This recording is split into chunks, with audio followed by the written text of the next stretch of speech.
Here, I'm going to try to see if I can not blow out my face here with light. Okay. It's all better. Are you in DC or are you home? Huh. Well, I am supposed to be on an airplane right now. So I got to turn my volume up here 1 second. Okay. So I'm supposed to be on a plane. Okay.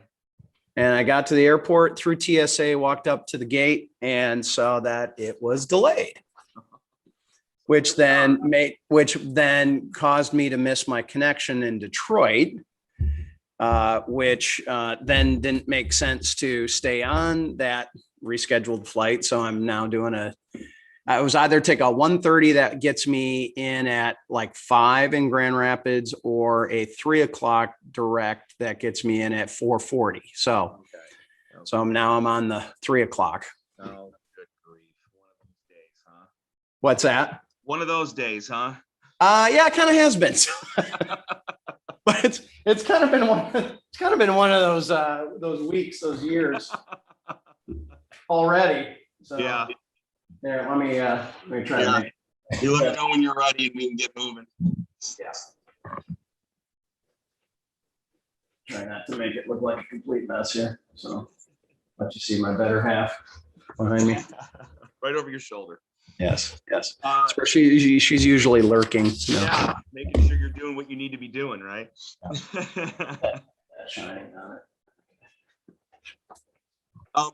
Bill, before we get started on this most recent development, I just kind of want to get your take on this story. I mean, this was something that came to your attention, I'm guessing, a year ago with this non-operational loss, military men, 2 of whom are from the Muskegon area, your district.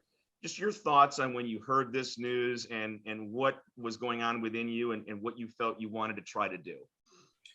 Well, I have a unique perspective to a certain degree because my dad was a disabled World War II veteran who was in a B-24 crash in Italy in 1944. And it took 2 days to find him. Just my heart went out to these families. I mean, how difficult to not be able to get those bodies recovered. And I know in my dad's crash, I'm trying to relate it. My dad survived, but there was 10 other families that were grieving, and that is an important process. Having that closure, and the fact that it has been this long, and there has not been able to have this closure for these families is just doesn't seem reasonable to me. So, when I heard about the story, I knew we needed to try to push this as much as we possibly could. Tell me about this this submission that you made, the amendment to the NDAA. When was that drafted? When was it submitted? What's in it? What do you hope comes of it? Yeah. So the National Defense Authorization Act, or NDAA, is an annual authorization. It tends to be one of the most bipartisan things that happens out here, or certainly it used to be, for sure. It's gotten a little more chippy, like everything in Washington, D.C. But we had this idea. One of my staffers from West Michigan, who has been working on this issue, said, "Hey, why don't we come up with an amendment to the NDAA directing the Air Force to give us a report, an official report for everyone to see what the plan is." And we felt that was a way to kind of hold the Air Force's feet to the fire, a way for them to be forced into dealing with this, and to know that it's not just Bill Huizenga from West Michigan who's asking this. For 2 families from West Michigan, there is a greater community that is looking for these answers. And we originally had written it a little more broadly so that it would force the Air Force to come back with some reports on a couple of these types of crashes. There's others in the area, not just Gamble Chalk, that were lost. And the suggestion was just make it about Gamble Chalk. Go back, be very specific. That's a better way of holding the Air Force's feet to the fire on this.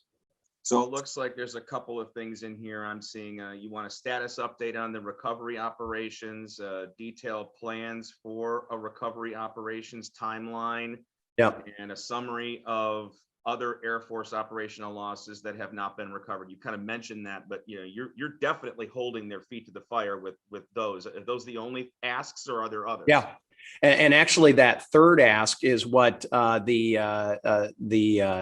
called HASC, House Armed Services Committee, recommended that we just narrow it down and focus on Gamble Chalk. And so it's going to be very specific about this particular crash and what the plan is. We need a written plan. We need to know how this is going to advance. What needs to happen? I understand that a decision could come down next week sometime. Do you have any idea when? And basically that gives us a week, maybe 8 days, for there to be some galvanization of some support for this, right? What needs to happen? Yeah, well, the committee, we've submitted it to the committee. They are reviewing it, seeing where exactly it would fit in. That was, again, why they came back with a suggestion to narrow this down even further. And we're optimistic about it. I'm going to be talking to members. We have a member from Michigan, Lisa McLean, newer member, who is on HASC. So I'm reaching out to her to try to help shepherd that through. And we'll hopefully know soon whether that amendment will be included in. We think it's germane. We think it's relevant and would fit. And frankly, this isn't about partisanship. It's not about a party. This is about families who need to heal from around the country. And let's get this done for them. Absolutely. Should the other family, obviously we focused our story on the 2 West Michigan guys, right? Yeah. But there's a total of 19 members that lost their lives. So there's 17 other families around the country that are in the same boat as these 2 families are. Should they be contacting their representatives over the course of the next 8 days to try to get something moving? Yeah, absolutely. We need those folks to reach out to their representatives in the House, but also their Senate offices, the 2 senators, and that would be an action item for people in Michigan as well, is to reach out to our 2 senators and say, hey, when this comes across, we would like to see this included in so that we can bring this healing. And so that's really that's how you get things done. Is you need the House, but you also need the Senate, and people need to let their representatives know that this is important to them. Just out of curiosity, how much did you see the WZZM story that we did a year ago, and how much of that have you used as leverage to kind of help push this a little bit? Yeah, because I think that's the only piece that's out there about this. Yeah, and quite honestly, that's one of those stories that has really sort of escaped the limelight. And and sadly, there's a number of those types. There's a lot of folks that are missing yet. In fact, the MIA POW flag that flies out in front of my office here in Washington, D.C., is there because of another West Michigan family, someone who has become a dear friend, who lost his dad in Vietnam, and he's still MIA. They have not recovered the body. They get annual updates. So the government has been better at focusing in sort of on those Vietnam era MIAs. But we've seen some of these things like Gamble Chalk that have not had the attention, and which is why we looked at having it be a little more expansive. Because we felt that this would be maybe a better way to even galvanize some more support for it. But I understand, if we're trying to get action, I don't want to give the Air Force or anybody else an excuse to say, hey, we got to do more research, or it's going to take more time. We'd like that plan now. Right. It sounds to me like you keep talking about expansive. I mean, there currently is no agency within the United States government that is funding or searching for non-war operational loss individuals like this. This plan sounds like you're focusing on Gamble, but do you think that there needs to be an agency within the government that can go out and these men did not die in battle, but Yeah. that doesn't mean that they should be forgotten, right, Bill? I mean, you Correct. have to go get these guys and bring them home. Yeah, absolutely. I think each one of these families deserves that. They deserve the closure. They deserve the answers, and they deserve to have their family members home. So maybe Gamble Chalk is the tip of the spear on this. Maybe it's the first of a few of them that should and hopefully can get done, not only for these families, these 19 families from Gamble Chalk, but from others that experienced a similar situation. All right, and last question, I'll let you get back to your day. If this does not pass next week, does the fight continue for you? Yes. Get something done.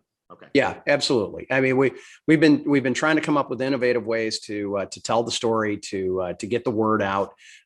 We think this is a good way of doing it, which also is more than just telling the story. This is actually forcing some action on it, and so this seems like a good direction to go. And like I said, I'm optimistic. We've gotten good feedback so far, and hopefully we'll have some good reports here over the next week or so. Has Boomer talked to you at all about Tanya Anderson Dell? Have you heard that name? I don't think so. She is a huge advocate for this. If you need Okay. somebody, he has her number. She's Okay. out of Tampa. I put her in the story that I did. Great. She's been fighting for these families for. Her father was recovered up there Okay. Her grandfather was recovered. So she has personal investment. She's somebody that you should really, really lean on, I think, to push this through. She said she can be in DC in 24 hours. So it sounds like I'm having Palmer, my legislative director, is telling me that we have talked to her. Yeah. You've talked to her. So Our staff has talked to her. Yeah. She's got great. Yeah, I haven't personally, but yeah.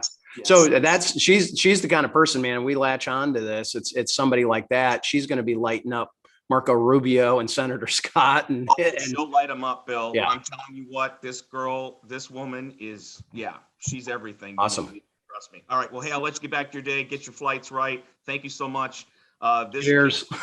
I might have to slip something else into my coffee here. I tell you, depending on how the day is going. That's how a day is supposed to be. Mm-hmm. Have a good one, my friend. All right. See you, brother. Take care.